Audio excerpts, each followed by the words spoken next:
Health அப்படிங்கிறது ஒரு care கிவருக்கு தெரிஞ்சிருக்கணும். ஹெல்த்தியா இருந்தாதான் ஒரு மனுஷன் நல்லபடியா சக்சஸ்ஃபுல்லா இருக்க முடியும் அப்படிங்கிறது ஒரு கேர் கிவருக்கு தெரிஞ்சிருக்கணும். அந்த ஹெல்த்ங்கிறது பிசிக்கல் ஹெல்த், மென்டல் ஹெல்த்னு 2 விதமா இருக்கு. அதுல மென்டல் ஹெல்த் வந்து ரொம்ப ரொம்ப இம்பார்ட்டன்ட்ங்கிறது கேர் கிவருக்கு தெரிஞ்சிருக்கணும். ஏன் அப்படின்னா கேர் கிவர் வந்து நம்ம யாரை வந்து நர்ச்சரிங் பண்ண போறோமோ, யாரை கேர் எடுக்க போறோமோ, அவங்களுடைய பலம் என்ன, பலவீனம் என்ன, அவங்களுக்கு என்ன தேவைப்படும், எப்போ தேவைப்படும் அப்படின்னு தரோவா வந்து இருந்தா மட்டும்தான் இந்த சர்வீஸை சரியா செய்ய முடியும். அப்ப கேர் கிவருக்கு என்ன நாலேஜ் வேணும்னா, ஹெல்த்னா அது எல்லாருக்கும் அவசியங்கிறது தெரியணும். அந்த ஹெல்த் வந்து பிசிக்கல் ஹெல்த், மென்டல் ஹெல்த்னு 2 விதமா இருக்கு. அதுல மென்டல் ஹெல்த் ரொம்ப இம்பார்ட்டன்ட். ஏன்னா உடல் ரீதியாக ஒரு டிசபிலிட்டி இருக்கிறவங்க கூட உயிர் வாழ்றாங்க. மன ரீதியாக ஒரு டிசபிலிட்டி வரும்போது, ஒரு டிப்ரெஷன் வரும்போது சூசைட் பண்ணிக்கிறாங்க. அப்படிங்கும்போது பெரும்பாலும் இந்த முதியோர்களை மன ரீதியான சிக்கல்கள், நாம ஒதுக்கப்படுறோங்கிற அந்த மன உளைச்சல் தான் பெரும்பாலும் தாக்குது, உடல் நோய்களை விடவும்.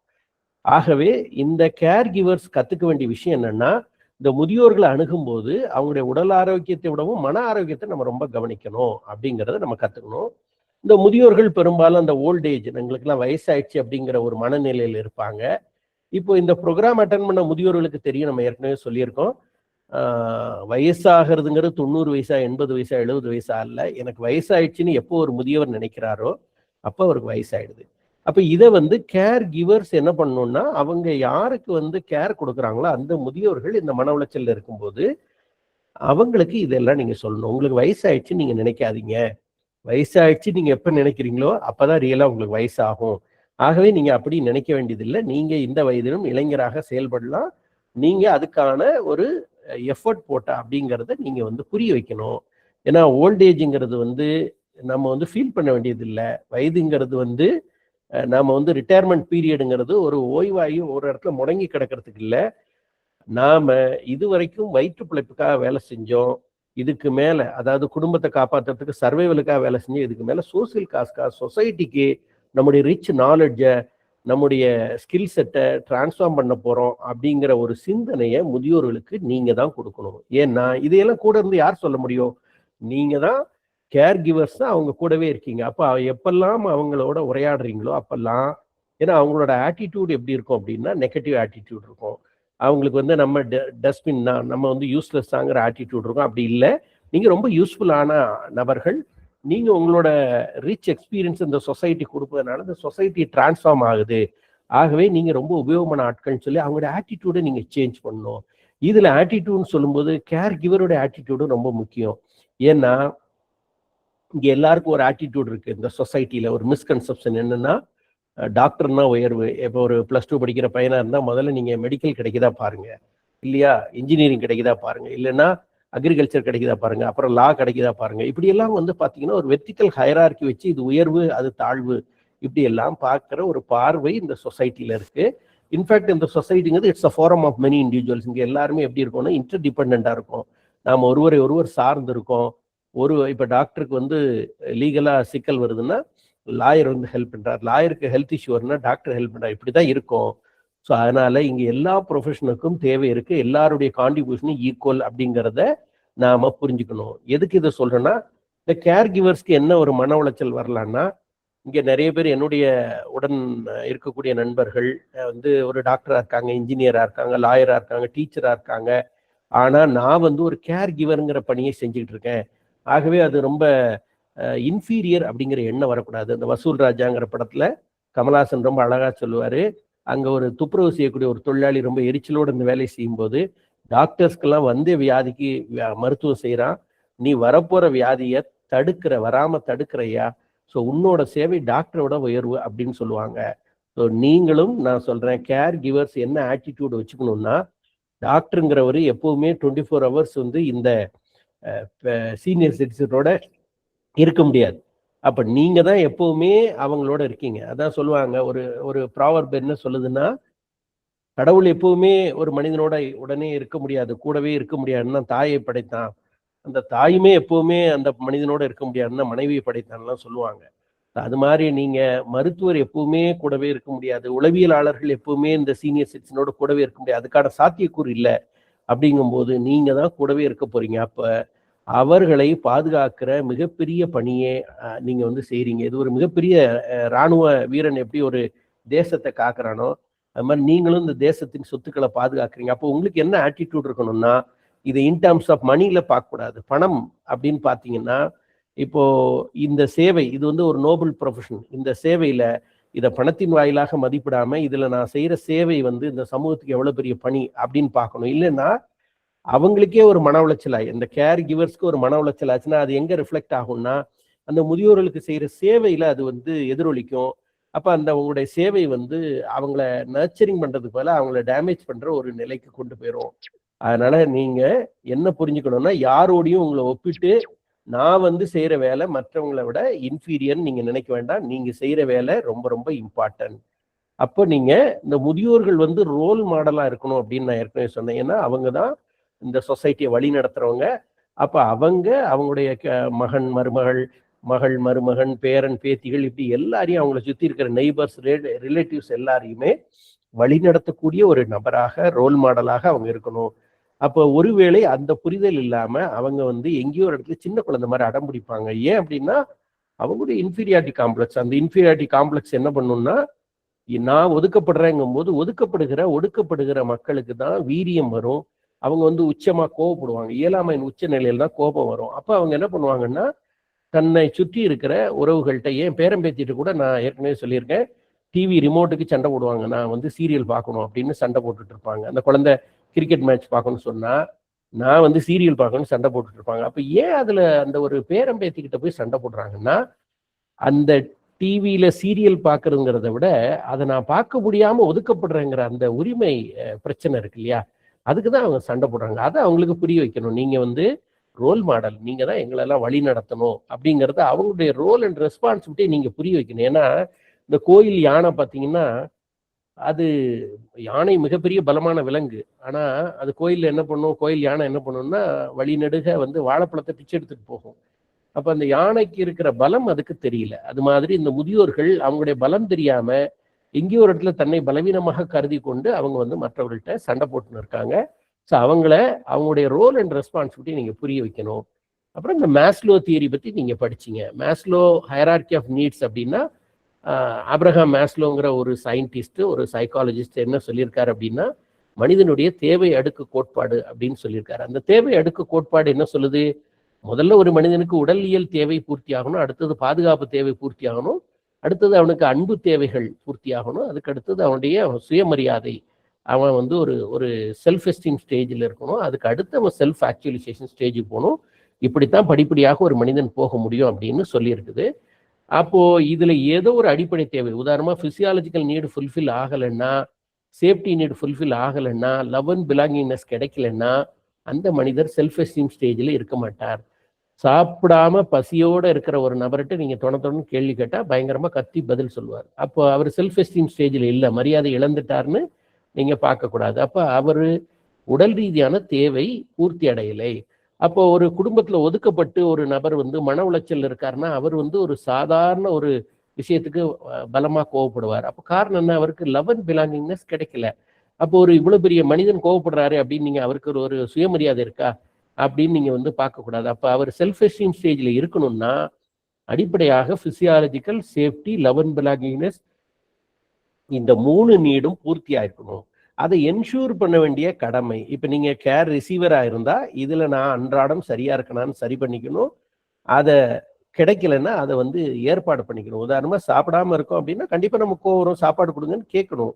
அதுல ஒன்றும் ஈகோ பார்க்க வேண்டியது இல்லை. இதுல நாம கேர் கிவரா இருக்கிறோம்னா அவங்களுக்கு அதெல்லாம் சரியாக கிடைக்கிறதான்னு என்ஷூர் பண்ண வேண்டிய கட்டாயம் நமக்கு இருக்கு. அவங்களுக்கு சரியான நேரத்துக்கு அவங்களுடைய உடலியல் தேவை பூர்த்தி ஆகுதா, அவங்களுக்கு பாதுகாப்பா உணர்றாங்களா, அவங்களுக்கு அன்பு பாசம்லாம் கிடைக்குதா, ஒருவேளை அவங்க குடும்ப உறுப்பினர்கள் இப்ப அவங்களுடைய மகன் மருமகள் 2 பேரும் வேலைக்கு போயிடுறாங்க, பேரன் பேத்திகள் படிக்க போயிடுறாங்க, அப்ப அந்த நேரத்துல அவங்க லோன்லினஸ் ஃபீல் பண்றாங்க, அன்பு கிடைக்கல, பாசம் கிடைக்கல. அந்த நேரத்துல நீங்க அவங்களோட உரையாடி நீங்க வந்து ஒரு மிகப்பெரிய பலமாக அவங்களோட இருக்கிறத, அவங்க மேல அன்பா இருக்கிறத புரிய வச்சிங்கன்னா அவங்களுக்கு எல்லா தேவையும் கிடைச்சிரும். அப்ப அவங்க அந்த செல்ஃப் எஸ்டீம் ஸ்டேஜ்லேயே இருக்கும்போது அவங்க தேவையில்லாம அந்த கோவப்படுறதோ தேவையில்லாம மற்றவர்களை காயப்படுத்துற வேலையோ செய்ய மாட்டாங்கங்கிறத நம்ம ஆப்ரஹாம் மேஸ்லோவுடைய அந்த நீட் ஹைரார்கி தியரிலேருந்து நம்ம புரிஞ்சுக்கிறோம். அப்போ ஒவ்வொரு காலகட்டத்திலையும் நம்ம வந்து ஒரு ஒரு ஸ்டேட்டை கடந்து தான் நம்ம வரணும். ஒரு விதை எப்படி ஒரு மரமாகி திருப்பி அது வந்து பூத்து கனியாகி திருப்பி விதையாகுதோ அதே மாதிரி ஒரு மனிதனும் குழந்தையா இருந்து முதியோர் ஆகிறதுங்கிறது தவிர்க்க முடியாதுங்கிறத நீங்க அவங்களோட சொல்லணும். அப்ப இந்த ஸ்டேஜ் எல்லாம் கடக்கிறது தான் இயற்கை. இயற்கைக்கு எதிராக ஒரு மனிதன் போக முடியாது. இயற்கையோடு ஏந்து தான் நம்ம வாழ முடியுங்கிறத நீங்க வந்து அவங்களுக்கு எடுத்து சொல்லணும். அவங்களுக்கு ஒரு முதிய வயதுல என்ன மாதிரியான டிஃபிகல்டிஸ் அவங்களுக்கு இருக்குங்கிறத நீங்க எம்பத்தைஸ் பண்ணி, ஃபினான்சியலான இஷ்யூஸ் இருக்கும், ஹெல்த் இஷ்யூஸ் இருக்கும், எனக்கு வேலை இல்லைங்கிற என்கேஜ்மெண்ட் இல்லைங்கிற பிரச்சனை இருக்கும், ரெஸ்பெக்ட் இல்லைங்கிறது இருக்கும், எனக்கு கேர் இல்லை, எனக்கு போர்டமா இருக்கு அப்படிங்கிறதெல்லாம் இருக்கும், எனக்கு கம்பேனியன்ஷிப் இல்லைங்கிறதெல்லாம் இருக்கும். இதெல்லாம் நீங்க எந்த வகையில அவங்களை கைட் பண்ணி ஃபுல்ஃபில் பண்ண முடியுங்கிறத நீங்க பார்க்கணும். ஸோ அதையெல்லாம் நீங்க தான் செய்யணும். ஏன்னா உங்களோட மிகப்பெரிய வேலை அது. ஓய்வு காலம்ங்கிறது ஓய்ந்து போகும் காலம் இல்லை, அது ஒரு உல்லாசமான காலம்ங்கிறத அவங்கள உணர வைக்கிறது கேர் கிவர்ஸுடைய கையில தான் இருக்கு. அப்போ அவங்களுக்கு என்ன பண்ணணும்னா அந்த ஏஜ்டு பீப்புளுடைய பிளஸ் என்னங்கிறத நீங்க புரிய வைக்கணும். ஏஜ்டு பீப்புள் வந்து பாருங்க, அவங்க ஏஜ்லயும் சில பேர் வந்து ஏஜ்ல கூட ரொம்ப பியூட்டிஃபுல்லா இருக்காங்க.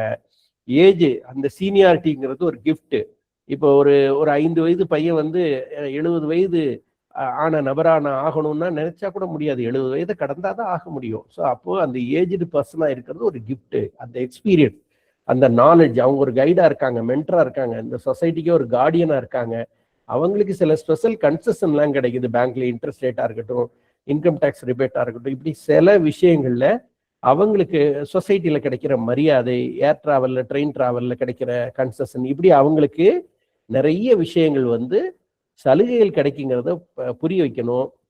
பிசிக்கல் சேஞ்சஸ் வந்து ஒரு நெகட்டிவ் இல்லை அப்படிங்கிறத நீங்க புரிய வைக்கணும். நான் ஏற்கனவே சொன்னேன், உலக அழகி ஐஸ்வர்யா ராயோட நாங்க வந்து அன்னை தெரசாவை தான் உலக அழகின்னு சொல்லுவோம். ஏன் அப்படின்னா அந்த அம்மா வந்து பிசிக்கல் அப்பியரன்ஸ்ல வேணா பெரிய இதுல இருக்கலாம், ஆனா தெரசாவுடைய சர்வீஸ் தான் அழகு. அப்போ ஒரு இன்னர் பியூட்டி தான் பியூட்டி, பிசிக்கல் அப்பியரன்ஸ் வேறு, பர்சனாலிட்டி வேறு. ஏன்னா அந்த ஏஜ்டு பீப்புளுடைய பெரிய பிரச்சனை என்னன்னா, நாங்க எங்க தோல் சுருங்கி போச்சு, நாங்க வந்து ஒரு மாதிரி கூனி குறுகி போயிட்டோம், எங்களோட பிசிக்கல் அப்பியரன்ஸே ரொம்ப இதாயிடுச்சு அப்படின்னு அவங்களுக்கு வந்து ஒரு தாழ்வு மனப்பான்மை வரும். பாருங்க, முதிய வயதுல சில பேர் வந்து ஆக்டிவா இருந்து, அப்போ எம்எஸ் சுப்புலட்சுமியா இருக்கலாம், இந்திரா காந்தியா இருக்கலாம், எம்ஜிஆரா இருக்கலாம், பாலமுரளிகிருஷ்ணாவா இருக்கலாம், இப்படி எவ்வளோ பேர் வந்து முதிய வயதிலும் ரொம்ப அழகாக தோற்றமளிச்சிருக்காங்க. இதையெல்லாம் அவங்களுக்கு நீங்க வந்து எடுத்து சொல்லி, இது வந்து முதிய வயது என்பது பிசிக்கல் அப்பியரன்ஸை வச்சு மக்கள் மதிப்பிடுறது இல்லை, உங்களுடைய ரிச் எக்ஸ்பீரியன்ஸுக்கு தான் மரியாதை, உங்களோட ஆட்டிடியூட் எப்படி இருக்கு அப்படிங்கிறதா முக்கியமோ ஒழிய உங்களுடைய பிசிக்கல் அப்பியரன்ஸ் வந்து முக்கியம் இல்லை, உங்களுடைய பர்சனாலிட்டி முக்கியங்கிறத அவங்களுக்கு புரிய வைக்கணும். அவங்களுக்கு இந்த சேவைகளை தொடர்ச்சியாக கொடுக்கணும். கன்சிஸ்டன்சின்னு சொல்லுவோம். கன்சிஸ்டன்சின்னு என்ன? இப்போ ஒருத்தர் +2 படிக்கிறாரு அப்படின்னா 10 நாள் விழுந்து விழுந்து படிக்கிறாரு, விடிய விடிய படிக்கிறாரு, அடுத்து 10 நாள் புத்தகத்தையே தொடலை அப்படின்னா திருப்பி 11ஆம் நாள் புத்தகத்தை எடுக்கும்போது புதுசாக தெரியும். அப்போ என்னன்னா, படிக்கிறது என்பது கன்சிஸ்டண்டா பண்ணணும். இப்போ நம்ம வேலைக்கு போனோம்னா தொடர்ச்சியா வாரத்தில் 5 நாள் வேலைக்கு போறோம், இல்லை 6 நாள் வேலைக்கு போறோம். எந்த ஒரு செயலியும் தொடர்ச்சியா செய்யணும். நம்ம வந்து சென்னைக்கு போகணும்னு திருநெல்வேலியிலேருந்து கிளம்புறோம், தொடர்ச்சியா டிராவல் பண்ணா 10 ஹவர்ஸ்ல போயிடலாம் கார்ல. இல்லை நம்ம ஒவ்வொரு 5 மணி நேரமும் ஓய்வெடுத்து ஒரு 5 மணி நேரம் ஆனவுடனே ஒரு நாள் ஓய்வு எடுத்துக்கிறோம் அப்படின்னா அந்த பயணமே காலதாமதமாகும். அது மாதிரி நீங்க இந்த முதியோர்களுக்கான பராமரிப்புங்கிறது தொடர்ச்சியாக இருக்க வேண்டிய ஒரு விஷயம். அது வந்து எங்கேயுமே கேப் இருக்கக்கூடாது. இன்னைக்கு நல்லா கவனிச்சுக்கிட்டோம், நாளைக்கு வந்து நான் வந்து லீவ் போட்டேன், நாளைக்கு வந்து அவங்களுக்கு கேர் கிடைக்கல அப்படிங்கிறது வந்து சரியானது இல்லை. அப்போ அவங்களுக்கு வந்து அந்த பெர்சவரன்ஸை கொண்டு வரணும். பெர்சவரன்ஸ் எப்படி கொண்டு வருது? ஈகிள் ஸ்டோரி நான் உங்களுக்கு சொல்லியிருக்கேன். கழுகு மிக நீண்ட நாட்கள் 70 ஆண்டுகள் ஏறத்தாழ உயிர் வாழக்கூடிய ஒரு பறவை. ஆனால் ஒரு 30-40 ஆண்டுகள் ஆனவுடனே அதோட இறக்கைகள்லாம் ரொம்ப கனமாயிடும், அதோடைய அலகுகள்லாம் வந்து கூர்மை மழுங்கி போயிடும். அந்த நேரத்தில் இறை எடுக்க முடியாமல் உயிரை விடுற சூழ்நிலையில் அது அந்த அலகுகள்லாம் உடைச்சி புதுசாக அந்த இறகுகள்லாம் பிச்சு போட்டு புதிய இறக்கைகளோட புதிய அலகுகளோட திருப்பி 30 ஆண்டுகள் வந்து உயிர் வாழுது. அப்போ அந்த பறவை ஒரு 5 அறிவு உள்ள ஒரு பறவை கிட்டே இருந்து நம்ம வந்து இதை கத்துக்கணும். அப்போ மனிதன் வந்து ஓய்ந்து போயிடக்கூடாது.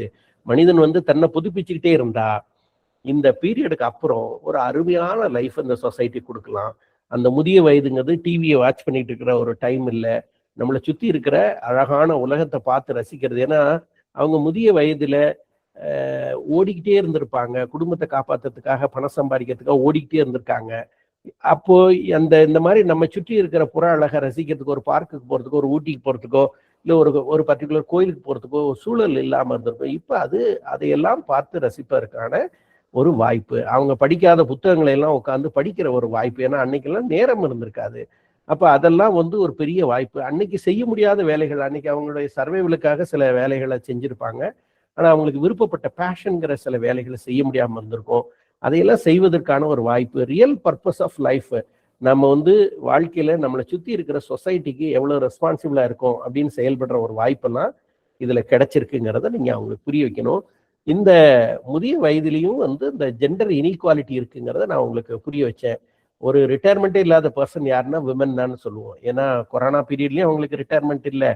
ஆஃப்டர் ரிட்டையர்மெண்ட் ஒரு கணவர் என்ன பண்றாரு அப்படின்னா, அவரு ஓய்வு பெற்றுட்டு வீட்டில் உட்காந்து பேப்பர் படிச்சுக்கிட்டு காஃபி கொண்டா டிஃபனை கொண்டான்னு கேட்டுட்டு இருக்காரு. ஆனா அதே வயதுல இருக்கக்கூடிய ஒத்த வயதுல இருக்கக்கூடிய ஒரு மனைவி ரிட்டையர்மெண்ட்டே ஆக முடியாது. அவங்க சமையல் கட்டை விட்டு வெளியே வர முடியல. அப்ப அந்த 60 வயதை தாண்டிய ஒரு நபருக்கு உடல் ரீதியா என்ன உபாதைகள் வருதோ, மன ரீதியா என்ன உபாதைகள் வருதோ, சமூக ரீதியா என்ன சிக்கல்கள் வருதோ, இது எல்லாமே அந்த மனைவிக்கும் வருது. கிட்டத்தட்ட அந்த வயதை ஒத்த அந்த பெண்மணிக்கு கண்டிப்பாக அந்த சிக்கல் இருக்கு. அப்ப அந்த சிக்கல்லையும் எதிர்கொண்டுகிட்டு அவங்க கணவரையும் பேணுகிற வேலையை செய்யணும்னா இது தொடர்ந்து அவங்க மீதான ஒரு சுரண்டல் அப்படின்னு நம்ம சொல்லுவோம்.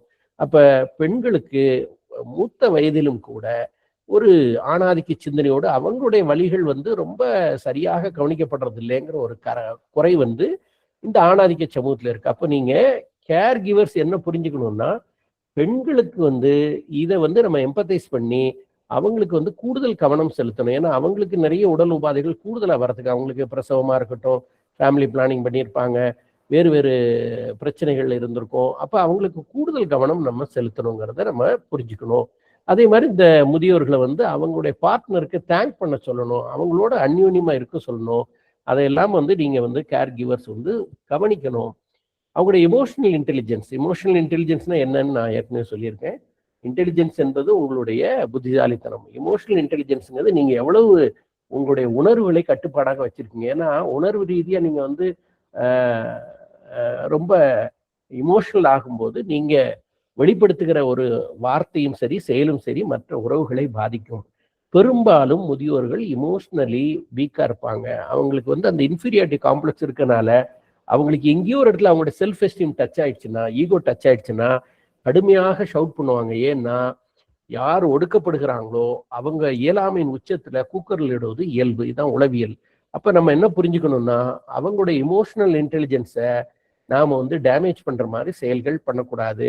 அப்படி ஒருவேளை அவங்க இமோஷனலா ஏதாவது ரியாக்ட் பண்ணாலும் அவங்க கூலா இருக்கிற நேரங்கள்ல இந்த மாதிரி இமோஷனலா நீங்க சத்தம் போடும்போது உங்களுடைய உடல்நிலை எப்படி பாதிக்குது, உங்களுடைய மனநிலை எப்படி பாதிக்குது, நீங்க ஏன் அந்த மாதிரி ரியாக்ட் பண்றீங்க, நீங்க ரோல் மாடலா இருக்க வேண்டிய ஒரு நபர், நீங்க இதை எங்களுக்கு எடுத்து சொல்லி வழிநடத்த வேண்டிய நபர் அப்படிங்கிறதெல்லாம் அவங்களுக்கு சொல்லி நம்ம புரிய வச்சு அவங்க இமோஷனலா பேலன்ஸ்டா இருக்கிறதுக்கும் ஒரு கேர் கிவர் தான் பொறுப்பான நபர் அப்படிங்கிறத நம்ம புரிஞ்சுக்கணும். பொதுவாக நம்ம சொல்லுவோம், மனிதர்கள் தலாய் லாமா சொல்லுவார், மனிதர்கள் 40 வயது வரைக்கும் பொருள் சம்பாதிப்பதற்காக ஓடி ஓடி ஓடி உழைக்கிறாங்க. 40 வயசுக்கு அப்புறம் தான் உழைத்து சம்பாதிச்ச பணத்தை பூரா அந்த கெட்டுவிட்ட உடல் நலத்தை மீட்டெடுக்கும் முயற்சியிலேயே செலவு பண்றாங்க அப்படின்னு. ஸோ அதனால உடல் ஆரோக்கியம் ரொம்ப முக்கியங்கிறத அவங்களுக்கு நம்ம புரிய வைக்கணும். அதுக்கு அவங்களுக்கு என்ன கொடுக்கணும், என்ன கொடுக்கக்கூடாது, அவங்க என்ன சாப்பிடணும், என்ன சாப்பிடக்கூடாது, அவங்க பிஹேவியர் எப்படி இருக்கணும் அப்படிங்கிறதெல்லாம் நீங்க தான் சொல்லணும். அப்போ கேர் கிவர்ஸ் என்ன சொல்லணும்னா, அவங்க நிறைய வெஜிடபிள் ஃப்ரூட்ஸ் எடுத்துக்கிற மாதிரி சொல்லணும். அவங்க நிறைய அன்குக்டு ஃபுட்ஸ், அதாவது சமைக்காத உணவு, அந்த மாதிரி ரா ஃபுட்ஸ் எடுத்துக்கிறது. இதெல்லாம் அகைன் நீங்க டாக்டரோட ப்ரிஸ்கிரிப்ஷன் பார்த்துக்க. நான் ஒரு காமனான விஷயம் சொல்றேன். டாக்டர் அவங்களுடைய ஃபிசிக்கல் ஹெல்த் எப்படி இருக்கு, அவங்களுக்கு என்ன கொடுக்கணும் என்ன கொடுக்கக்கூடாதுன்னு கொடுத்துருக்காங்களோ அதை நீங்க ஃபாலோ பண்ணணும். ஸோ அதனால அவங்க ஒரு பெரிய அளவில் சாப்பிடாம ஸ்மால் குவான்டிட்டியில ரெகுலர் இன்டர்வெல்ல சாப்பிட்றதுக்கு நீங்க கைட் பண்ணணும். ஏன்னா ஒரே 3 வேளையை அவங்களால சாப்பிட முடியலன்னா 5 வேளையை சாப்பிடலாம், கொஞ்சம் கொஞ்சமா சாப்பிடலாம். நல்ல மென்று சாப்பிட்றதுக்கு அவங்களுக்கு நீங்க சொல்லி கொடுக்கணும். நல்ல மென்று சாப்பிடுங்க. ஏன்னா அவங்க மென்று சாப்பிட்டாலே டைஜஷன் ரொம்ப நல்லா இருக்கும். மெதுவாக சாப்பிட சொல்லணும். அவங்க என்ன ஆஃபீஸ்க்கு பரபரப்பா போறாங்க, மெதுவா சாப்பிடுங்க ஐயா, மெதுவா சாப்பிடுங்கம்மான்னு சொல்லி நீங்க என்ன பண்ணணும், நேரம் எடுத்துக்கிட்டு சாப்பிட சொல்லுங்க. ஒரு ரிலாக்ஸா சாப்பிட சொல்லுங்க. தண்ணீர் நல்லா குடிக்க சொல்லுங்க. அவங்க வந்து டாக்டர் என்னென்ன சொல்லியிருக்காரோ அந்த டேப்லெட் எடுத்துக்கிறதோ, அவங்க சொல்ற பிசியோதெரபியோ, மற்ற எக்ஸசைஸோ, வாக்கிங்கோ அதெல்லாம் வந்து ரெகுலரா பண்றதுக்கு நீங்க தான் பொறுப்பெடுத்துக்கணும். ஸோ அதை தாண்டி அவங்கள வந்து நீங்க வந்து அவங்களுடைய உடல்நிலையை பொறுத்து நீங்க என்ன பண்ணணும், அவங்க எது எதெல்லாம் ஈடுபடலாமோ அதெல்லாம் என்கேஜ் பண்ணணும். இப்போ முதியோர்கள் என்ன பண்ணலாம், ஒரு குடியிருப்போர் நலச்சங்கத்தில் பொறுப்பெடுக்கலாம், ஒரு கல்ச்சுரல் ரிலீஜியஸ் ஸ்பிரிச்சுவல் ஆக்டிவிட்டியில ஈடுபடலாம். புவர் ஸ்டூடெண்ட்ஸ் எங்கேயாவது வந்து பக்கத்துல ஒரு ஆதரவற்றோர் இல்லம் இருக்கு, அங்க இருக்கிற பிள்ளைங்களுக்கு போய் இவங்க பாடம் சொல்லி தரலாம். அடல்ட் எஜுகேஷன் படிக்காத இவர் படிச்சிருக்காரு, படிக்காத ஒரு முதியோர் இருக்காரு, அவருக்கு பாடம் சொல்லி தரலாம். இவ்வளவு வயசுக்கு பிறகு அவர் இருந்த படிச்சு என்ன பண்ண போறாருன்னா சொல்ல வேண்டிய அவசியம் இல்லை, அவருக்கு பாடம் சொல்லி தரலாம். வேற ஏதாவது ஒரு ஆஃபரேஜ்லயோ இல்லை வேற ஏதாவது ஒரு நிறுவனத்திலயோ ஒரு ஸ்கூல்லையோ பார்ட் டைம் டீச்சரா வந்து செயல்படலாம். என்விரான்மெண்டல் காசுக்காக, சுற்றுச்சூழலுக்காக நம்ம பகுதியில் இருக்கக்கூடிய ஏரியை தூர்வாடுறது, பார்க்கை வந்து சரி பண்றது, இந்த மாதிரியான இதுல வந்து சமூகத்தோடு இணைந்து வந்து அவங்க வந்து செயலாற்றலாம். இதுக்கெல்லாம் வந்து அவங்களுடைய உடல்நிலை ஒத்துழைக்குதான் நீங்க பாத்துக்கணும். நான் சொல்றது எல்லாமே பொதுவாக சொல்லிட்டு இருக்கேன். அப்ப ஒரு நடக்கவே முடியாத ஒரு நபரை கூட்டு போய் நம்ம வந்து ஏரியை தூர்வாருன்னு நம்ம வந்து கூட்டு போய் அவரை சிரமப்படுத்தக்கூடாது. அப்ப அவர் எந்த நிலையில இருக்காரோ அந்த நிலையில, அப்ப நடக்கவே முடியாத ஒரு நபர் வந்து அவர் ஒரு மியூசிக் எஸ்பிபியோட ரசிகரா இருக்காரு அப்படின்னா அவருக்கு எஸ்பிபி சாங்ஸை பிளே பண்ணி அவர் அதை கேட்டு ரசிக்கிறாருன்னா அதுதான் அவருக்கு என்டர்டெயின்மெண்ட், என்கேஜ்மெண்ட். ஸோ அப்போ அவங்களுடைய எபிலிட்டிக்கு, கெப்பாசிட்டிக்கு தகுந்த மாதிரி நீங்க வந்து நர்ச்சரிங் பண்ணணும். அப்புறம் அவங்களே வந்து கொஞ்சம் நல்ல ஒரு நிலையில இருக்கும்போது அவங்களே ஒரு ஓல்டேஜ் ஹோம் ஸ்டார்ட் பண்ணலாம். ஏன்னா அவங்களோட ஓல்டேஜ் பீப்புளுடைய, சீனியர் சிட்டிசனுடைய பெயினை எம்பத்தைஸ் பண்றது அவங்களால தான் முடியும். 100%. நம்ம என்னதான் வெளியிலிருந்து நம்ம பண்ணாலும் அது 99% தான், 100% அவங்களால தான் பண்ண முடியும். ஸோ அந்த மாதிரி அவங்க வந்து பண்ணலாம். அட்லீஸ்ட் ஒரு டே கேர் சென்டர் மாதிரி அவங்க பண்ணலாம். ஏன்னா ஒரு கம்ப்ளீட்டா ரெசிடென்சியலா இல்லைனாலும் இப்போ வந்து ஒரு டே கேர் சென்டர் மாதிரி மார்னிங் வந்து எல்லாரும் ஆஃபீஸ் போன பிறகு, பிள்ளைகள்லாம் ஸ்கூலுக்கு போன பிறகு, பேரம்பேத்தி ஸ்கூலுக்கு போன பிறகு அவங்க வந்து அந்த டே கேர் சென்டருக்கு வந்துட்டு ஈவினிங் வந்து பிள்ளைகளும் பேர பிள்ளைகளும் வந்த பிறகு அவங்க வீட்டுக்கு போற மாதிரி. ஏன்னா அந்த பகல் நேரம் தான் அவங்களுக்கு லோன்லியா இருக்கு. ஸோ அந்த நேரத்தில் அவங்கள அந்த டே கேர் சென்டருக்கு வந்து அழைச்சிட்டு வந்து அங்கே எல்லாரோடையும் உரையாட வச்சு அவங்களுக்கு ஒரு நல்ல ஒரு சோசியல் என்கேஜ்மெண்ட்டை நீங்க கொடுக்கலாம். அவங்க ஏதாவது மாடி தோட்டத்தை போடுறதுக்கு நீங்க வந்து ஹெல்ப் பண்ணலாம். இதுக்கெல்லாம் நீங்க வழிகாட்டுதல் கொடுக்கணும். அவங்களுக்கு எடுத்து சொல்றது மட்டும் இல்லாம இந்த மாடி தோட்டத்துக்கான ஏற்பாடுகளை நீங்க செய்யணும். அதுக்கான பொருள்களை எங்க வாங்குறது, எப்படியெல்லாம் போடலாம் அப்படிங்கிற கைடன்ஸ் எல்லாம் நீங்க கொடுக்கணும். அவங்கள அதுல என்கேஜ் பண்ணணும்.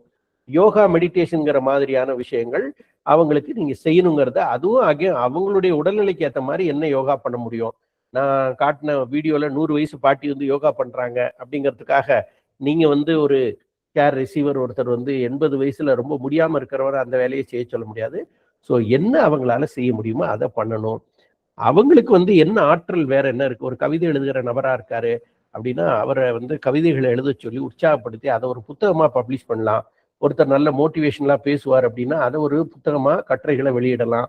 ஸோ இந்த மாதிரி அவங்களுக்கு வந்து ஒரு டிராயிங் நல்லா வரும், பெயிண்டிங் நல்லா பண்ணுவாங்கன்னா அதையெல்லாம் நீங்க வந்து வரைய சொல்லி உற்சாகப்படுத்தி அதை ஒரு சின்னதா ஒரு எக்ஸிபிட் பண்ணி எல்லாருக்கும் ஒரு சின்ன ஒரு ஃபேர் மாதிரி பண்ணி எக்ஸிபிட் பண்ணோம்னா அது ஒரு பெரிய அங்கீகாரத்தை அவங்களுக்கு தரும். அப்போ அவங்க வந்து சொசைட்டியை சுற்றி பார்க்கறது, அவங்க வந்து இந்த உலகத்துல எல்லாரோடையும் என்கேஜா இருக்கிறது, புதிய இடங்களை சுற்றி பார்ப்பதுங்கிறது அவங்களுக்கு ஒரு பெரிய உற்சாகத்தை தரும். அந்த புரிதலோட நீங்க என்ன பண்ணலாம், அவங்களோட சேர்ந்து நீங்க டிராவல் பண்ணலாம். அந்த டிராவல்ல வந்து அவங்க புதிய விஷயங்களை கத்துக்கிறது பண்ணலாம். அகைன் டிராவல் பண்றதுக்கு அவங்களுடைய பிசிக்கல், மென்டல் கேப்பபிலிட்டி இருக்காங்கிறத நம்ம வந்து பார்த்துக்கணும். அந்த டிராவல்ங்கிறது அவங்களுக்கு பிடிச்ச விஷயமா, சில பேர் கோயில்கள் பிடிக்கும்னா அந்த மாதிரியான சுற்றுலா இருக்கும், சில பேருக்கு இயற்கை காட்சிகளை பார்க்க பிடிக்கும்னா அந்த மாதிரியான சுற்றுலா. ஸோ யாருக்கு எது பிரியமா இருக்கு, பேஷனா இருக்கோ அதுக்கேற்ற மாதிரி நீங்க வந்து அவங்கள புதிய உலகத்தை நீங்க பார்க்க செய்யலாம். அப்புறம் புதுசா அவங்க கத்துக்கிறதுக்கு நீங்க வந்து வழி நடத்தலாம். கம்ப்யூட்டர் கத்துக்கங்கய்யா அப்படின்னு நீங்க சொல்லலாம். இனிமே நான் கம்ப்யூட்டர் கத்துக்கிட்டு என்ன தம்பி பண்ண போறேன் அப்படி இல்லை. நீங்க வந்து கடைசி வரைக்கும் லேர்னிங் பண்ணிக்கிட்டே இருக்கணும், என்கேஜா இருக்கணும். அப்போ அவர் கம்ப்யூட்டர் கத்துக்கிறாரு அப்படின்னா அது ஒரு ஆர்வத்தை உண்டாக்கும் அவருக்கு. அப்ப அது ஒன்னும் நீங்க வந்து அந்த ஒரு திரைப்படத்துல பாத்தீங்கன்னா அந்த பண்ணையாரும் பத்மினியும்னு ஒரு படம் நினைக்கிறேன். அந்த படத்துல ஒருத்தர் வந்து வயதான காலத்துல அந்த கார் ஓட்ட கத்துக்குவாரு. அந்த கார் ஓட்ட கத்துக்கிட்டு மனைவியை கூட வச்சுக்கிட்டு கூட்டு போகணுங்கிறது அவருடைய பெரிய ஆசையா இருக்கு. அந்த மனைவிக்கு அவர் கார் ஓட்டணும், அவரோட சேர்ந்து போகணுங்கிறது அந்த அம்மா அவ்வளவு ரசிச்சு பண்ணுவாங்க. அந்த திரைப்படம்லாம் ரொம்ப அழகா அந்த முதிய வயதுல நம்ம புதுசாவும் கத்துக்கணும், முதிய வயதிலேயே சில அனுபவிக்க வேண்டிய விஷயங்கள் இருக்கு அப்படிங்கிறத நம்ம புரிஞ்சுக்கணும். ஸோ அப்போ அவங்களுக்கு நியூ ஸ்கில்ஸ் கத்துக்கிறதுக்கு ஒரு புதுசாக ஒரு லாங்குவேஜ் கூட அவங்க கத்துக்கலாம். இது வரைக்கும் தெரிஞ்சிக்காத ஒரு லாங்குவேஜை கற்றுக்கலாம், புதுசாக ஏதோ ஒரு விஷயத்தில் என்கேஜ் ஆகலாம். ஸோ இப்படியெல்லாம் மற்றவர்களுக்கு, யங் பீப்புளுக்கு ஒரு இன்ஸ்பிரேஷனாக அவங்க வந்து நிறைய விஷயங்களை வந்து செய்யலாம். இதையெல்லாம் நீங்கள் தான் அவங்களுக்கு வழி நடத்தணும். நீங்கள் வந்து கம்ப்யூட்டர் கற்றுங்க, புது லாங்குவேஜ் கற்றுங்க, வேற என்னெல்லாம் நீங்கள் செய்யலாம் அப்படின்னு நீங்கள் வந்து ஆன்லைன் பேங்கிங் கூட நீங்கள் கற்றுக் கொடுத்து அவங்க அதை செய்யறதுக்கு அவங்க பண்ணலாம். வேறு ஏதாவது என்ஜிஓஸ் இந்த மாதிரியான தன்னார்வ தொண்டு நிறுவனங்கள் இருக்காங்க, rural development, health care, slum area development, இந்த மாதிரியான விஷயங்களுக்கான ஆர்கனைசேஷன்ல அவங்களை ஈடுபடுத்தலாம். அவங்க அதில் ஈடுபட்டு மக்களோட மக்களாக சேவையாற்றினாங்கன்னா அவங்களுடைய வாழ்நாளும் கூடும், ஆரோக்கியமும் ரொம்ப கூடும், ரொம்ப நல்ல விஷயங்களை அவங்க செய்ய முடியும். அப்புறம் அவங்களுடைய ஃபினான்சியல் செக்யூரிட்டியை பாதுகாக்க வேண்டிய பொறுப்பு உங்களோடது. ஏன்னா அவங்க முதியோர்கள் இமோஷனலாக இருப்பாங்க. ஃபினான்சியலாக வந்து அவங்க கையில் வச்சிருக்கிற சொற்ப தொகையை அவங்க வந்து யாருக்காவது கொடுத்துட்டு இழந்து போயிட்டாங்க, ஒரு கடனாக கொடுக்குறாங்க, அவங்க வந்து திருப்பி கொடுக்கலன்னா இவங்களுடைய மெடிக்கல் எக்ஸ்பென்சஸ் கூட பணம் இல்லாத சூழ்நிலை வந்துடலாம். அதனால அவங்களோட ஃபினான்சியல் பேக்ரவுண்ட் எப்படி இருக்குன்னு பார்த்துட்டு ஃபினான்சியலாகவும் அவங்களுக்கு ஒரு சின்ன சின்ன அட்வைஸ் கொடுக்க வேண்டிய, கைடன்ஸ் கொடுக்க வேண்டிய கட்டாயம் உங்களுக்கு இருக்கு. ஏன்னா முதிய வயதில் அவங்க ஃபினான்சியலி வீக்காக இருந்தாங்கன்னா அவங்களால சர்வைவ் ஆக முடியாமல் போயிடும். அதனால அவங்களுடைய செலவுகளும் வரவையும் நீங்க வந்து சரியா இருக்கா, பேலன்ஸ்டா இருக்கான்னு நீங்க செக் பண்ணிட்டு, அப்படி இல்லை அப்படின்னா நீங்க வந்து அதற்கு உரிய நபரோட, ஒரு ஆடிட்டரோட நீங்க கனெக்ட் பண்றீங்க. இப்போ அவங்க இந்த மாதிரி இன்வெஸ்ட் பண்ணணும்னு நினைக்கிறாங்க அப்படின்னா அதுக்கான நபர்கள், ஆடிட்டரோ இல்லை அந்த மாதிரியான ஒரு ஃபினான்சியல் அட்வைசரோட நீங்க கனெக்ட் பண்ணி, அவங்க தவறான வழியில போய் ஒரு ரியல் எஸ்டேட்ல போய் போடுறாங்க, ஒரு தப்பான இடத்துல இன்வெஸ்ட் பண்ணிடுறாங்க, அதனால அவங்களுக்கு வந்து அவங்களுடைய பணம் லாஸ் ஆயிடுது. இல்லை வேற ஏதாவது ஒரு ஃபைனான்ஸ் கம்பெனியில் போய் போட்டு அதிக வட்டி வருதுன்னு போட்டு அவங்க பணம் லாஸ் ஆயிடுது. அப்போ அவங்க வந்து முதிய வயதுல மன உளைச்சலோட பொருளாதார ரீதியாகவும் சிரமமாகி அவங்க வந்து வாழ்க்கையே வந்து நடுத்தருக்கு வர சூழ்நிலை வந்துடும். அப்ப அவங்களை அந்த துறை சார்ந்த வல்லுநர்களோட கலெக்ட் பண்ணி அவங்களுடைய சேமிப்பை பாதுகாப்பாக எப்படி வச்சுக்கணும் அப்படிங்கிறதையும் நீங்க தான் சொல்லணும். அவங்க முதியோர்கள் என்ன பண்ணுவாங்கன்னா அவங்களுக்கு ஞாபக மறதி வரும், அவங்களுடைய டாக்குமெண்ட்ஸ் எல்லாம் அங்கங்கே மிஸ் பண்ணிடுவாங்க. அப்போ நீங்கள் தான், ஏன்னா முதியோர்களுக்கு இப்போ ரொம்ப தேவை டாக்குமெண்ட் தான். அப்போ அவங்களுடைய ஆதார் கார்டாக இருக்கட்டும், பேன் கார்டாக இருக்கட்டும், வேற எந்த சீனியர் சிட்டிசனுடைய கார்டாக இருக்கட்டும், இல்லை அவங்க வந்து ஒரு சொத்துக்கள் வச்சுருக்காங்கன்னா அந்த சொத்து பத்திரமா இருக்கட்டும், இப்படி எந்த ஒரு டாக்குமெண்ட்டும் அவங்க உயில் எழுதி வச்சுருக்காங்கன்னா அந்த உயிலாக இருக்கட்டும், இது எல்லாத்தையும் அவங்க பாதுகாக்கிறதுக்கு நீங்கள் கற்றுக் கொடுக்கணும். அதையெல்லாம் வந்து ப்ராப்பராக ஒரு ஃபோல்டரில் போட்டு ஒரு பீரோவில் வச்சு சேஃபாக பாதுகாக்கிறதுக்கு நீங்கள் சொல்லித்தரணும். ஏன்னா அவங்க அங்கங்கே போட்டுருவாங்க, அப்புறம் தேடுவாங்க, அப்புறம் திருப்பி அந்த டாக்குமெண்ட்டை அதாவது அடையிறதுங்கிறது ரொம்ப சிரமமான சில காரியங்கள் இருக்கு. அதனால டாக்குமெண்ட்ஸ் எல்லாம் அவங்க வந்து மெயின்டைன் பண்ணணும். அதுக்கான மினிமல் சில தேவைப்படுற டாக்குமெண்ட்டை நீங்கள் ரெடியாக வச்சுக்கணும். உதாரணமாக அவங்களோட ஃபோட்டோகிராஃபு, பாஸ்புக்கு, செக் புக்கு, இந்த விஷயங்கள்லாம் அடிக்கடி தேவைப்படும்.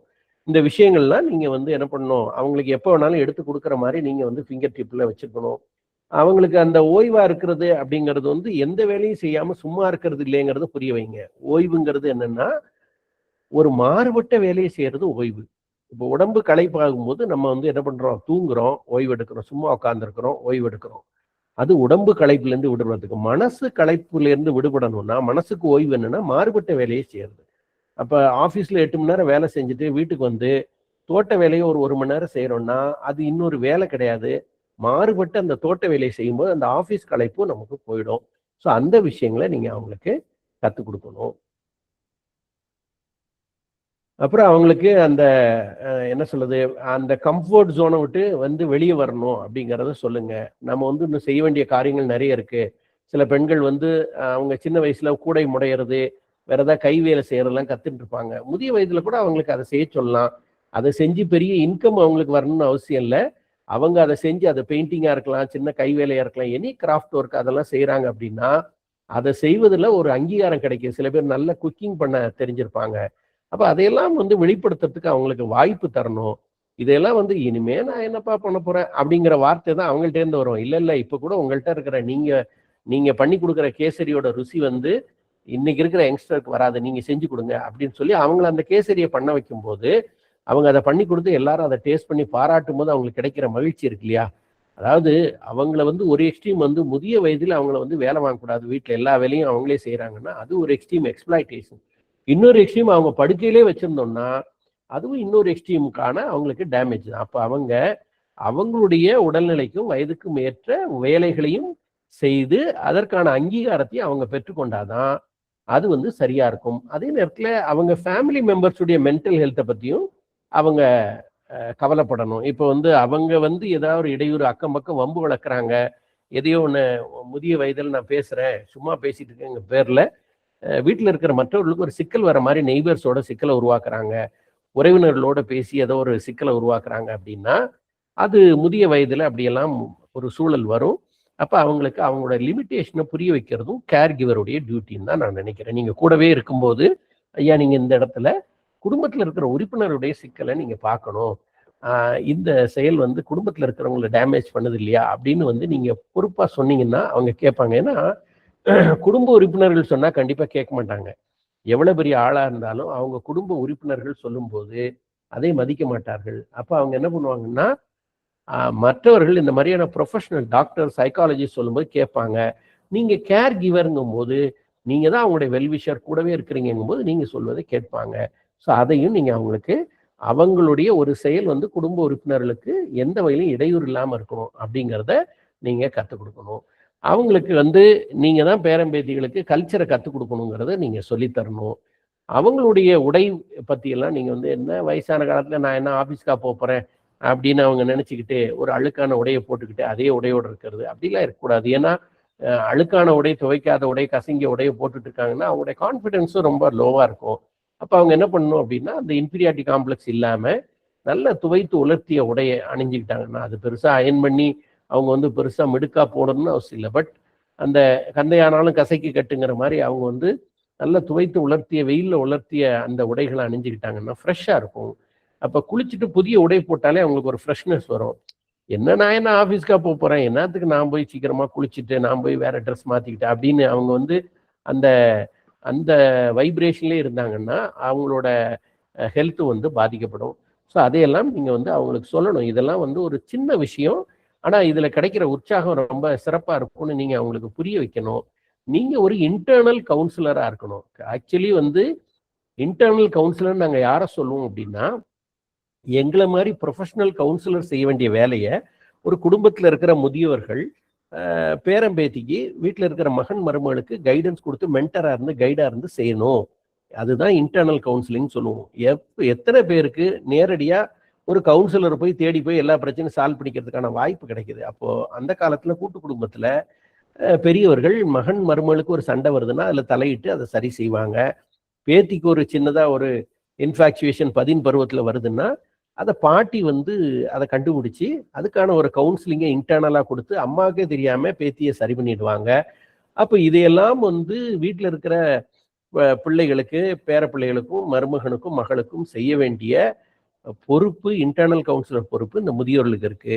ஆனால் பெரும்பாலும் அவங்களே இதில் அஃபெக்ட் ஆகி அவங்களே வந்து மன உளைச்சல் இருக்கும்போது அந்த வேலையை அவங்க செய்ய முடியாது. அப்போ நீங்கள் அவங்களுக்கு இன்டர்னல் கவுன்சிலர் ஆகணும். ஐயா யானையோட பலம் தெரியலைங்கிற மாதிரி உங்களுடைய அனுபவம் வேற. நீங்கள் உங்கள் அனுபவத்தில் உங்களுடைய பிள்ளைகளை நீங்கள் வழி நடத்துனீங்கன்னா அவங்க இன்னும் நல்லா இருப்பாங்க. அப்போ நீங்கள் முதல்ல இதுலேருந்து வெளியே வாங்க. நீங்கள் முதல்ல காம்ப்ளெக்ஸ் உள்ள போகாதீங்க. உங்களால் என்ன செய்ய முடியுமோ அதை சொசைட்டிக்கு செஞ்சுட்டு இருக்கீங்க, அதை இன்னும் செம்மையாக செய்யுங்கன்னு நீங்கள் என்ன பண்ணணும். அவங்களுக்கு மனச்சோர்வு ஏற்படும் போதெல்லாம் நீங்கள் வந்து அதை என்ன சொல்லுங்க, சுடர் விளக்காக இருந்தாலும் ஒரு தூண்டுகோல் வேணுங்கிற மாதிரி அவங்களுக்கு எப்பெல்லாம் மனச்சோர்வு ஏற்படுதோ அப்பெல்லாம் நீங்கள் கூட இருந்து நீங்கள் வந்து எவ்வளோ பெரிய ஆள், நீங்கள் தான் கவுன்சிலர், இன்டர்னல் கவுன்சிலர், நீங்கள் மற்றவங்களை கைட் பண்ணுங்கன்னு சொல்லி அவங்களுக்கு இன்டர்னலாக நீங்கள் ஒரு கவுன்சிலிங் தரணும் அப்படிங்கிறதையும் நீங்கள் வந்து புரிஞ்சுக்கணும். இதெல்லாம் வந்து அப்போ பாசிபிளாங்க அப்படின்னு நீங்கள் நினைக்கலாம். அன்னைக்கு நாம் அந்த நிகழ்ச்சி ஃபிசிக்கலாக நேரடியாக அட்டன் பண்ணவங்க பார்த்துருப்பாங்க. இது மாதிரியான ஒரு வட்டமும் நடுவில் ஒரு கோடும் இருக்கிற மாதிரி ஒரு ஓவியம் வரையணும். ஆனால் அதுக்கான ஒரு கண்டிஷன் என்னென்னா இந்த வட்டமும் புள்ளியும் வரைஞ்சி முடிக்கிற வரைக்கும் நீங்கள் பேனாவை பேப்பர்லேருந்து எடுக்கக்கூடாது. நீங்கள் பேப்பரில் பேனாவை வச்சுட்டிங்கன்னா வட்டமும் வரைஞ்சிட்டு புள்ளியும் வரைஞ்சிட்டு தான் எடுக்கணும் அப்படின்னா பெரும்பாலான பேர் அன்னைக்கு முடியாதுன்னு சொன்னாங்க. அப்புறம் ரொம்ப முயற்சி பண்ணவங்க கண்டுபிடிச்சாங்க அப்படி வரைய முடியும். ஒரு பேப்பரை மடித்து அந்த பேப்பருடைய கார்னரில் புள்ளி வச்சுட்டு மடித்த பேப்பர் மேலே பேனாவை ஓட்டி அப்புறம் நம்ம வட்டத்தை வரைஞ்சிட்டு மடிப்பை விளக்கிட்டோம்னா இந்த வட்டமும் வந்துடும் புள்ளியும் வந்துருங்கிறத செஞ்சு காமிச்சாங்க. அப்போ இதை செய்யாதவங்கள்லாம் அறிவில்லை, என்ன சொல்லுது, அறிவு குறைந்தவர்கள், செய்தவர்கள் ரொம்ப அறிவாளிகள் அப்படின்னு பொருள் இல்லை. செய்யாதவங்கள்லாம் வந்து இது நடக்காது, ஒரு வட்டமும் நடுவில் ஒரு புள்ளியும் வைக்கணும், ஆனால் பேனாவை வச்சுட்டு இது ரெண்டையும் முடிக்கிற வரைக்கும் எடுக்கக்கூடாதுன்னா இந்த அசைன்மெண்ட்டே சாத்தியம் இல்லைன்னு நம்பினாங்க. ஆகவே அவங்களால செய்ய முடியல. மற்றவர்கள் அந்த செஞ்சவங்க என்ன பண்ணாங்கன்னா, இது சாத்தியமா இருக்க போய் தானே சார் சொல்றாரு, ஆகவே இதுக்கு ஏதோ ஒரு பாசிபிலிட்டி இருக்குன்னு யோசிச்சாங்க. ஆகவே அவங்க அந்த அவென்யூஸை கண்டுபிடிச்சாங்க. அப்ப பாசிபிலிட்டி அப்படின்னு இருந்தா, அது பாசிபிள்னு நம்புனா அதுக்கான அவென்யூஸை நம்ம தேடுவோம். இந்த முதியோர்களோடலாம் மாரடிக்க முடியுமாங்க, அவங்களெல்லாம் வச்சுக்கிட்டு அப்படின்னு நம்ம நினைச்சோம்னா கண்டிப்பா முடியாது. ஆனா இந்த முதியோர்களை பாதுகாப்பது என்பது நான் சொன்ன மாதிரி ஒரு இராணுவ சேவைக்கு இணையானது. அவங்கள பாதுகாப்பதன் மூலமா சொசைட்டியை நம்ம அடுத்த கட்டத்துக்கு எடுத்துட்டு போறோம், அவங்களுடைய அனுபவத்தையும் அவங்களுடைய அறிவையும். ஆகவே இந்த மகத்தான பணியை நம்ம செய்யும் போது அதுல இடையூறுகள் இருக்கும். இராணுவ வீரன் வந்து எந்த நேரம் அவனுக்கு உயிருக்கு உத்தரவாதம் இல்லை. ஆனாலும் அவன் எல்லையை பாதுகாக்கிறதுக்கு குடும்பத்தை ஊர்ல விட்டுட்டு அவன் எல்லையில படுத்து தூங்குறான் அப்படின்னா, அப்ப எல்லையில ஒரு காட்டுக்குள்ள ஒரு மலைச்சிகரத்துல படுத்து தூங்குற ஒருத்தன் நம்மள மாதிரி வீட்டுல சௌரியமா படுத்திருக்க முடியுமான்னு முடியாது. அப்ப அவனும் அதை பாசிபிள், இந்த நாட்டுக்காக என்னால அதை செய்ய முடியும் நம்புறான், அதனால அவனால செய்ய முடியுது. அப்ப நாமளும் என்ன புரிஞ்சுக்கணும்னா, இது பாசிபிள், இதை நம்மளால செய்ய முடியும் நம்ம நம்பணும்னா கண்டிப்பா நம்மளால செய்ய முடியும். அப்புறம் முதியோர்களுக்கு வந்து அந்த இன்ஃபீரியாரிட்டி காம்ப்ளெக்ஸ் இருக்கனால அவங்களுக்கு வந்து அந்த கான்ஃப்ளிக்ட், கருத்து முரண்பாடு நிறைய உருவாக்குவாங்க. எந்த ஒரு விஷயத்துக்கும் முரண்பட்டு பேசுவாங்க. அது வந்து தவிர்க்க முடியாது. இயல்பாவே 2 பேர் இருக்காங்க அப்படின்னா 2 பேருக்கு மத்தியில கருத்து முரண்பாடு வராம இருக்கவே இருக்காதுன்னு வச்சுங்களேன். அப்ப ஈவன் இன்டர்னலா ஒருத்தரே வச்சுங்களேன், இப்ப நம்ம வண்டி ஓட்டிட்டு போறோம், வண்டி ஓட்டிட்டு போகும்போது திடீர்னு ஒருத்தர் குறுக்க வர்றாரு அப்படின்னா நமக்கு வந்து 2 ஆப்ஷன் வந்துடும், பிரேக் போடலாமா இல்ல லெஃப்ட் சைடு போலாமா. அப்ப நமக்குள்ளே இன்டர்னல் கான்ஃப்ளிக்ட் வந்தது. அப்ப 2 நபர் இருக்கும்போது ஒரு டீ சாப்பிடலான்னா ஒருத்தர் என்ன சொல்லுவாரு, காஃபி சாப்பிடலாம் பாரு, அப்ப அங்கேயே கான்ஃப்ளிக்ட் வந்துடும். அப்ப இந்த முதியவர்கள் நார்மல் கிடையாது, இவங்க அப்நார்மல், இவங்க வாழ்க்கையை தொலைத்தவர்களாக தன்னை கருதி கொள்கிறவர்கள். அப்போ இவங்க என்ன நினைப்பாங்கன்னா, இன்ஃபீரியாரிட்டி காம்ப்ளெக்ஸ் உச்சத்துல இருக்கும்போது பச்சை கண்ணாடி போட்டு பார்த்தா எல்லாம் பச்சையா தெரியுற மாதிரி சாதாரண ஒரு இயல்பான செயலை கூட அவங்க வந்து தப்பாக புரிந்து கொள்வாங்க. உதாரணமா அவங்களுக்கு வந்து இன்னைக்கு பால் தாமதமா வந்தது, ஆகவே காஃபி லேட்டா கொடுத்தோம் அப்படின்னா, நான் வந்து ரிட்டையர் ஆயிட்டேன், நான் வந்து படுக்கையில் இருக்கேன், ஆகவே எனக்கு மரியாதை இல்லை, எனக்கு பாருங்க காஃபி கூட லேட்டா தான் தராங்க அப்படின்வாங்க. அப்போ இந்த மாதிரி எல்லாத்துலேயுமே ஒரு கான்ஃப்ளிக்டை இவங்க கிரியேட் பண்ணுவாங்க. அப்போ அந்த கருத்து முரண்பாடு வரவே கூடாதுன்னு நம்ம நினைக்கக்கூடாது. கருத்து முரண்பாடு வரும்போது கேர் கிவர்ஸாக நீங்கள் என்ன பண்ணணும் அப்படின்னா, அவங்க அந்த கான்ஃப்ளிக்டை அட்ரஸ் பண்ணும்போது நீங்கள் அதை லிசன் பண்ணணும். கான்ஃப்ளிக்ட், எனக்கு இது வந்து நான் முரண்படுறேன், இது நடக்கக்கூடாது, இது ஏன் இந்த டம்ளர் எங்கே வச்ச, இந்த பானை ஏன் இங்கே வச்ச அப்படின்னு ஒரு சில்லி மேட்டருக்கு அவங்க வந்து கருத்து முரண்பட்டு பேசுவாங்க. முதல்ல அதை வந்து லிசன் பண்ணணும். ஏன்னா ஒரு இன்செக்யூர்ட் ஃபீல்ல, இன்ஃபீரியாரிட்டி காம்ப்ளெக்ஸ்ல இருக்கிறவங்க அவங்க வாய்ஸ் ரைஸ் பண்ணி அதன் மூலமா அவங்க அட்டென்ஷன் சீக்கிங்காக தான் அதை பண்றாங்க. அப்ப நீங்க அவங்க ஷவுட் பண்ணும்போது அதை கம்ப்ளீட்டா பொறுமையா லிசன் பண்ணிட்டாலே அவங்களுக்குள்ள இருக்கிற அந்த கோபம் வெளியேறிடும், அவங்க கூல் ஆயிடுவாங்க. ஸோ முதல்ல லிசன் பண்ணணும். அப்போ அவங்க அப்படி கத்தும்போது பதிலுக்கு நாமளும் வந்து சும்மா உட்காந்துருக்க முடியுமா, நம்மளும் கத்துனோம்னா கண்டிப்பா வந்து அது சண்டையில முடியும். நாம போயிருக்கிறது அவங்களோட சண்டை போடுவதற்கோ டிபேட்டுக்கோ இல்லை, அவங்களுக்கு கேர் கிவிங்காக நம்ம போயிருக்கோம். அப்ப இந்த மகத்தான பணியில நாம் என்ன பண்ணணும் அப்படின்னா ரொம்ப செம்மையா செய்யணும். இப்ப நீங்க வனத்துறை அதிகாரிகள்லாம் பாத்தீங்கன்னா, குடியிருப்பு பகுதியில ஒரு பாம்பு பூந்துருச்சு அப்படின்னா அவங்க வந்து அந்த பாம்புக்கு டேமேஜ் ஆகாம போராடி பிடிச்சி அதை சாக்கில் கட்டி கொண்டு போய் காட்டுல கொண்டு போய் விடுறாங்க. அப்போ ஒரு விலங்கை, ஒரு பாம்பை கூட நாம வந்து கொன்றக்கூடாது, அதை பாதுகாக்கணும். ஏன்னா பாம்பை கொண்டுட்டோம்னா எலிகளுடைய எண்ணிக்கை அதிகமாயிடும். அப்போ நேச்சுரல் இது வந்து டிஸ்டர்ப் ஆகிடும், நேச்சுரல் சைக்கிள் வந்து டிஸ்டர்ப் ஆகிடும். அப்போ நேச்சரோட சைக்கிள் டிஸ்டர்ப் ஆயிடுச்சுன்னா எலிகளோட எண்ணிக்கை அதிகமானா நமக்கு உணவு தானியம் கிடைக்காம போடும். அப்போ வனவிலங்குகளை பாதுகாக்கிறதும் நமக்கு ரொம்ப அவசியமா இருக்கு. அப்படின்னா விலங்குகளை பாதுகாக்கிறதுக்கு அவ்வளவு ரிஸ்க் எடுக்கிறாங்கன்னா, இப்போ மனிதர்களை பாதுகாக்க நம்ம எவ்வளவு ரிஸ்க் எடுக்கணும். அப்போ நம்ம ரிலாக்ஸா இருக்கணும். இது நம்முடைய பணி. அவங்களுடைய பாடி லாங்குவேஜை நம்ம அப்சர்வ் பண்ணணும். அவங்களுடைய கருத்தும் நியாயமாக இருக்கக்கூடும் அப்படின்னு நம்ம யோசிக்கணும். ஏன்னா எல்லா நேரங்கள்லயும் நம்ம என்ன மைண்ட் செட் வச்சு பார்ப்போம்னா, முதியவர்கள்னாலே அவங்க வந்து தொணன்னு பேசுவாங்க, சண்டை போடுவாங்க, திட்டுவாங்க, அவங்க சொன்னதையே சொல்லிட்டு இருப்பாங்க, இப்படி எல்லாம் ஒரு மைண்ட் செட் வச்சு பார்ப்போம். ஆனா பல நேரங்களில் அவங்க சொல்றது நியாயமாக இருக்கக்கூடும், நாம அதை அலட்சியப்படுத்திருப்போம். எதனால? Strong mind set. அவங்க சொல்றது எப்பவுமே தொணப்பாக தான் இருக்கும், ஒண்ணுமே இல்லாத மேட்டர் கூப்பிட்டுட்டே இருப்பாங்க. ஆனா உண்மையிலே உயிர் போற மேட்டரா இருந்திருக்கும். நம்ம அலட்சியப்படுத்துறது அது ஒரு பெரிய சீரியஸா முடியலாம். ஆகவே அவங்க சொல்வதும் சரியாக இருக்கக்கூடும்னு நினைக்கணும். ஒருவேளை அவங்க சொல்வதில் நமக்கு ஏதாவது முரண்பாடு இருக்குன்னா கிளாரிஃபிகேஷன் கேட்கணும். அவங்கள்ட்ட உட்காந்து சண்டை போடாம, ஐயா நீங்க இப்படி சொல்ல வரீங்களா அப்படி சொல்ல வரீங்களா அப்படின்னு நம்ம கேட்கணும். அவங்கள்ட்ட எது சொன்னாலும் நம்ம வந்து பிளான் பண்ணி சொல்லணும். ஏன்னா முதியோர்களுக்கு வந்து ஈகோ சீக்கிரம் டச் ஆயிடும். அப்ப நீங்க அவங்களோட வயது குறைவானவர்கள் ஏதோ ஒரு வார்த்தை சொல்லிட்டீங்கன்னா, சின்ன பையன் என்ன பார்த்து இப்படி சொல்லிட்டானே அப்படின்லாம் அவங்களுக்கு வந்து ஹர்ட் ஆயிடும். ஆகவே முதியோர்கள்ட்ட பேசும்போது ரொம்ப பிளான் பண்ணி நம்ம பேசணும். அவங்கள மற்றவர்கள் முன்னாடி, அவங்கள ஒற்ற முதியோர்கள் முன்னாடியோ, குடும்ப உறுப்பினர்கள் முன்னாடியோ நம்ம ஏதோ ஒன்று சொல்லிட்டோம் அப்படின்னா, இல்லை அவருடைய நண்பர் ஒருத்தர் பார்க்க வந்திருக்காரு, அப்போ அவங்களை பற்றி ஏதோ ஒரு நெகட்டிவான விஷயத்த, ஐயா இப்படித்தாங்கய்யா, யார் வந்தாலும் ஒரே கம்ப்ளைண்ட்டாக ஆரம்பிச்சிருவாரு அப்படின்னு நம்ம வந்து அவரை பற்றி ஒரு நண்பர்கிட்ட சொல்றோம்னா, அந்த நேரம் அவருக்கு ரொம்ப ஹர்ட் ஆயிடும். ஏன்னா நண்பர் முன்னாடி என்ன வந்து பேசிட்டான். நீங்க தனிப்பட்ட முறையில் ஐயா நீங்க மற்றவர்கள் எப்பவுமே வந்து ஒரு கம்ப்ளைண்ட் மோட்லயே பேசுறீங்களே ஐயா, கொஞ்சம் நீங்க வந்து மற்றவர்களை ஊக்குவிச்சிங்கன்னா எவ்வளோ நல்லா இருக்கும். உங்களை போன்ற நபர்கள் ரோல் மாடலாக இருந்து மற்றவர்களை ஊக்குவிக்கணும் தானே அப்படின்னு நீங்கள் தனிப்பட்ட முறையில் உட்கார்ந்து அவங்களுக்கு ஒரு கவுன்சிலிங் தரலாம். ஆனால் அவங்கள ஒற்ற நண்பர்களோ உறவினர்களோ குடும்ப உறுப்பினர்களோ இருக்கும்போது நீங்கள் ஏதோ ஒரு வார்த்தை சொல்றது கூட அது அவங்கள பெரிய அளவில் பாதிக்கும். ஆக அந்த சரியான நேரம், சரியான இடம் இதையெல்லாம் அறிந்து நீங்கள் வந்து அவங்களோட பேசணும். ஆக கான்ஃப்ளிக்ட் என்பது முதியோர்கள் கிரியேட் பண்ணுவாங்க. அப்போ எப்படி அவங்க சொல்லுகிற செய்கிற எல்லா செயல்களையும் நீங்க பொறுத்துக்கிட்டு அதற்கான ரெமெடி நீங்க பண்றீங்களோ அதே போல இந்த கான்ஃப்ளிக்ட் வரும்போதும் நீங்க வந்து அவங்களோட இணைந்து நீங்க செயலாற்றணும். ஸோ இது வரைக்கும் நம்ம வந்து பார்த்துருக்கோம். 5 செஷன் வந்து நம்ம பார்த்துருக்கோம். இப்போ உங்களுக்கான அந்த அசைன்மெண்ட்லையும் இதை ஒட்டி தான் கேள்விகள் வரும். இப்போ நான் ஏற்கனவே சொன்னதுதான், அந்த செஷன் நடத்தும் போது நான் இதையே தான் திருப்பி திருப்பி சொல்லியிருக்கேன். இது வந்து கேர் கிவர்ஸும் இருக்கீங்க, கேர் டேக்கர்ஸும் இருக்கீங்க. அப்போ கேர் கிவர்ஸும் கேர் ரிசீவரும் அவங்கவுங்க பெர்ஸ்பெக்டிவ்ல அதை புரிஞ்சுக்கணும். அப்போ நீங்க இது கோர்ஸ் யாருக்கானது?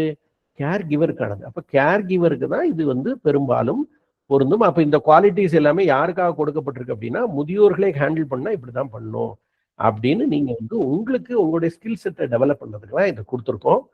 ஸோ இப்போ நம்ம இது வரைக்கும் பார்த்த 5 செஷனையும் திருப்பி நம்ம ரீகேப் பண்ணிட்டோம். ஒரு கேர் கிவருடைய பெர்ஸ்பெக்டிவ்ல. ஏன்னா இது வரைக்கும் நீங்க எந்த அளவுக்கு அதை கவனிச்சிங்க அப்படின்னு தெரியல. நான் ஆரம்பத்துலேருந்து அதை சொல்லிட்டே இருக்கேன். ஒரு கேர் கிவர் இதுலேருந்து எதை கற்றுக்கணும். இப்போ நான் வந்து ஒரு முதியவருக்கான வயது என்பது, முதிய வயது என்பது 90 80 இல்லை. எப்போ வயசாகுதுன்னு நினைக்கிறோமோ அப்பதான் முதிய வயது ஆரம்பிக்குது. இது வந்து கேர் ரிசீவர் வந்து நேரடியாக புரிந்து கொள்ள வேண்டியது. கேர் கிவர் இதை அவருக்கு சொல்லணும். இப்ப எல்லா முதியோர்கிட்டையும் நாம் போய் இந்த செயலை சொல்லிட்டு இருக்க முடியாது, இந்த செய்தியை சொல்லிட்டு இருக்க முடியாது. அப்ப யார் கேர் கிவரோ அவங்க அந்த கேர் ரிசீவருக்கு இதை சொல்லணும். அப்ப நான் கொடுத்த செய்தி எல்லாமே கேர் ரிசீவருக்கான ஒரு செய்தி. அவங்க அதை உள்வாங்கிட்டு சர்க்கரை அப்படின்னு எழுதி சுவைச்சா இனிக்காது, சர்க்கரை எடுத்து வாயில போட்டாதான் இனிக்கும். இதையெல்லாம் அந்த கேர் கிவிங்ல இவங்க இம்ப்ளிமெண்ட் பண்ணாங்கன்னா உண்மையிலே அது நர்ச்சரிங் த சீனியர் சிட்டிசன். அது ரியலா ஒரு இராணுவ வீரனுடைய வேலைக்கு இணையானது, ஒரு மருத்துவருடைய வேலைக்கு இணையானது. ஸோ உங்களை எல்லாம் பாராட்டுறேன். சார் ஆக்சுவலா வந்து அவங்க ஃபீல் பண்ண ஆரம்பிக்கும் போதே அந்த ஏஜ் ஆகுதுன்னு சொன்னாரு சார். எஸ். அண்ட் தென் வந்து இன்னொரு விஷயம் வந்து அவங்களுக்கு புரிய வைக்கணும். ஆஸ் அ கேர் கிவர் நம்ம சொல்லணும், age is just a number. Yes. அது அவங்களுக்கு நல்லா புரிய வைக்கணும். அட் த சேம் டைம் அவங்க இனிமேதான் அவங்களுக்கு வந்து லைஃப் இருக்கு, இன்னும் சாதிக்க வேண்டியது நிறைய இருக்கு அப்படின்னு சொல்லிட்டு அவங்களோட கான்பிடன்ஸ் லெவல்ல பூஸ்ட் பண்ணணும் நம்ம. அதுக்கப்புறம் வந்து அவங்களோட மென்டல் ப்ரெஷர் என்ன, அவங்களோட பிசிக்கல் ப்ராப்ளம் என்ன அப்படின்னு நம்ம ஒவ்வொன்றா சின்ன சின்ன விஷயம் நம்ம ஃபர்ஸ்ட் அவங்களோட லோன்லினஸ் வந்து நம்ம போக்கணும் சார். S S. இன்னொன்னு இந்த ஏஜிங்கிறது எக்ஸ்க்ளூசிவா அவங்களுக்கு மட்டுமே இருக்கிற பிரச்சனை இல்ல, இதுதான் உலக பிரச்சனை. இன்னைக்கு நான் இப்படி இருக்கேன், நாளைக்கு நானும் இதே மாதிரி ஆவேன், உங்க பேர பிள்ளைகளும் ஒரு நாள் சீனியரா ஆவாங்க. இதுதான் இயல்புங்கிறத புரிய வைக்கணும். ஏன்னா எல்லாருக்கும் தன் வலி பெருசு. அதாவது தலைவலியும் காய்ச்சலும் தனக்கு வந்தா தெரியுன்ற மாதிரி அவங்க சீனியர் சிட்டிசனா இருக்கும்போது ஏதோ உலகத்திலேயே தன் தான் சபிக்கப்பட்ட மாதிரி அவங்க நினைப்பாங்க. இது உங்களுக்கு அதோட பெனிஃபிட்ஸ் அவங்களுக்கு புரிய வைக்கணும் அவங்களுக்கு. சோ இதுல என்னென்ன பெனிஃபிட்ஸ் நம்ம வந்து பிராக்டிகலா யோசிச்சோன்னா ஏஜ்டு பர்சன்ஸ்க்கு என்னென்ன கவர்மெண்ட் சலுகை தருது அது ஒரு பக்கம் இருந்தாலும், பெனிஃபிட்ஸ் ஆஃப் ஏஜிங்ல வந்து அவங்க மென்டராகவும் கைடராகவும் தன்னோட ஃபேமிலிக்கு மட்டும் இல்லாம பிரத்தியாருக்கும் அவங்க வந்து கைட் பண்ற லெவலுக்கு அவங்களை கொஞ்சம் என்கரேஜ் பண்ணி விடணும். சோ இதெல்லாம் புரிய வைக்கணும் அவங்களுக்கு. ஜூனியர்கள்லாம் வந்து காலில் விழுந்து வணங்குறாங்கல்ல பெரியவங்கள, அப்ப அந்த மரியாதை எல்லாம் அந்த சீனியர் சிட்டிசனுக்கு தானே கிடைக்குது. இதெல்லாம் நம்ம சொல்லி புரிய வைக்கணும். அதாவது அவங்களுக்கு ஒரு ப்ரௌட்னஸ் வரவழைக்கணும். இதையெல்லாம் சொல்லி. எக்ஸாக்ட்லி எக்ஸாக்ட் கரெக்டான யூ ஆர் வார்த்தை. சோ இம்பார்ட்டன்ட், ரொம்ப ம். நீங்க important to the society as well as your family அப்படின்னு Yes. புரிய வைக்கணும் அவங்களுக்கு. இனிய Physical side appearance is just a look, attitude the more important, inner beauty is more important. சேவை செய்யற மனப்பக்குவம். மேல சொன்னாங்கல்ல, ஏஜ் இஸ் ஒன்லி நம்பர்னு சார் சொன்னார், சொல்லி கொடுத்தாரு. அது இருந்தாலும் இவங்களுக்கு மாரல் சப்போர்ட் தேவைப்படுது இல்லைங்களா? நாங்க உங்க வீட்டுல இருக்கிற பசங்க உங்களால கவனிக்க முடியல, வேலைக்கு போறாங்க, கூடவே இருந்து கவனிக்க முடியல, அதை போய்ட்டு நாங்க இருக்கோம், நீங்க கவலைப்படாதீங்க, உங்களை நாங்க விட்டுட மாட்டோம், நாங்க பாத்துக்கோம், 100% கான்பிடன்ஸ் கொடுத்து அவங்களுக்கு சொன்னாங்க. பாத்தீங்களா, அந்த மைண்ட் செட் பண்ணிட்டு வந்தீங்களா, அவங்க மனசு ஏன் மாறாது சார், கொஞ்சம் தெம்பா இருப்பாங்க. லோன்லினஸ் போக்குறது வேற ஒண்ணும் இல்ல, லோன்லினஸ் இல்லாம செய்யறது. எஸ். இன்னொன்று சார், அவங்க என்ன சொன்னாலும் வயசானவங்க சொன்னதையே சொல்லிக்கிட்டே இருப்பாங்க. நம்மளுக்கு பொறுமையை விட சகிப்புத்தன்மையை கொஞ்சம் அதிகமா அந்த இடத்துல தேவைப்படும். அன்பு கருணை இருந்தாலும் பொறுமையா இருந்தாலும் அதோட இன்னும் ஒரு படி மேல போய் சகிப்புத்தன்மைங்கிறது கொஞ்சம் அதிகமா நமக்கு கேர் கிவர்களுக்கு தேவைப்படும். அது எப்பவுமே நம்ம மனசுல ஞாபகத்தை வச்சுக்கணும் சார். என்னோட தாழ்மையான வேண்டுகோள் அதான் சார். ரொம்ப சந்தோஷம். Thank you sir. பிரைசூடி சார் ஒரு குரல் நம்ம இப்ப குரூப்ல போட்டிருக்காங்க பாருங்க, ஒரு மெசேஜ் கொடுத்திருக்காங்க. என்னன்னா, திருக்குறள்ல உற்றவன் தீர்ப்பான் மருந்துளை செல்வான் என்று அப்பால் நாட்கூற்றே மருந்து. அதாவது நோயாளி, மருத்துவர், மருந்து, அருகிருந்து துணை புரிபவர், அதாவது நம்ம கேர்கிவர் என மருத்துவ முறை 4 வகையாக அமைந்துள்ளது. குணப்படுத்த அனைத்தும் முக்கியம் அப்படின்னு அழகா பிரைசூடி சார் நம்மளுக்கு அதை திருக்குறளையே கொண்டு வந்து இதா கொடுத்திருக்காங்க. எவ்வளவு நம்மளோட கேர்கிவரோட இம்பார்ட்டன்ஸ் அப்படிங்கிறத. So Krishnamurthy sir, thank you very much.